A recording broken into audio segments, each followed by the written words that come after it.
Harbiy xavfsizlik va mudofaa universiteti tasarrufidagi oliy harbiy ta'lim kursantlari ishtirokida harbiy kasbiy tayyorgarlik bo'yicha olimpiada o'tkazildi. Bir-biridan qizg'in va murosasiz kechgan bahslar tafsiloti hozirgi lavhamizdan o'rin olgan.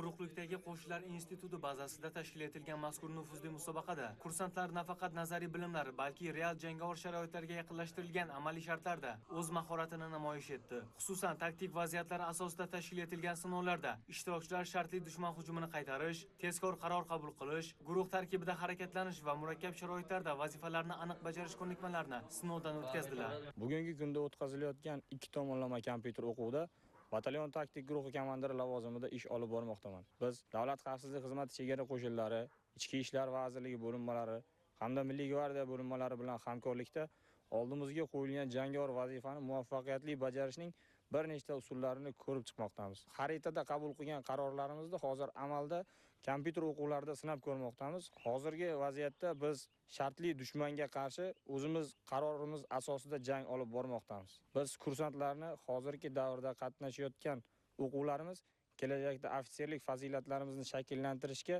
juda katta ko'nikma bo'lib xizmat qiladi. Qurolli kuchlarni modellashtirish va simulyatsiya markazida yagona g'oya ostida batalyon taktik o'quvi o'tkazilmoqda. Bu o'tkazilayotgan ikki tomonlama kompyuter qo'mondonlik o'quvining o'ziga xosligi shundaki, bu yerda universitetning bo'ysunuvidagi, ya'ni tasarrufidagi institutlarni bitiruvchi bosqich kursantlari ishtirok etmoqda. Oldingi o'tkazilgan ikki tomonlama kompyuter qo'mondonlik o'quvlarida o'sha davrdagi oliy harbiy ta'lim muassasalarining kursantlari ishtiroki ko'zda tutilmagan edi. Ahamiyati shundaki, bu yerda bitiruvchi bosqich kursantlari o'zlarining faoliyat yo'nalishlari bo'yicha qarorlarini qabul qilib, ushbu simulyatsiya markazida modellashtirish bilan faol ishtirok etmoqda. Musobaqaning asosiy maqsadi bitiruvchi kursantlarning kasbiy malaka va ko'nikmalarini mustahkamlash, ularni kelgusida yuzaga kelishi mumkin bo'lgan har qanday tahdid va xavf-xatarlarga tayyor holda xizmat qilishga yo'naltirishga qaratildi. Majmuaviy sinovlarni bajarish jarayonida kursantlarning chidamliligi, tezkorligi va strategik fikrlash qobiliyati sinovdan o'tkazildi.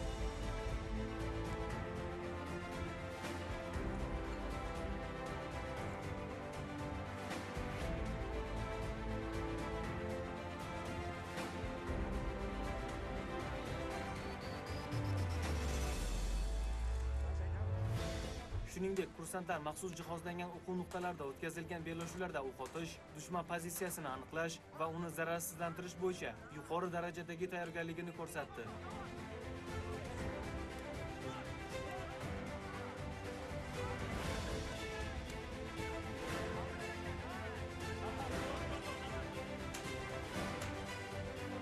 Musobaqada armiya biatloni, duel, o'qishda qiyin jangda oson, to'siqlardan o'tish, o't ochib yo'q qilish kabi bosqichlarda ishtirokchilar yuqori aniqlik, tezkorlik va qat'iyat bilan harakat qilib, o'zlarining puxta tayyorgarlikka ega ekanini namoyish qilishdi.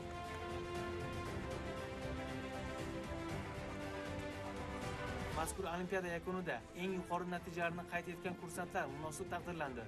Muhimi, bu kabi tadbirlar orqali vatan himoyachilarining professional salohiyatini yanada yuksaltirish, ularning yurt tinchligini va xavfsizligini ta'minlash yo'lidagi mas'uliyati mustahkamlanmoqda.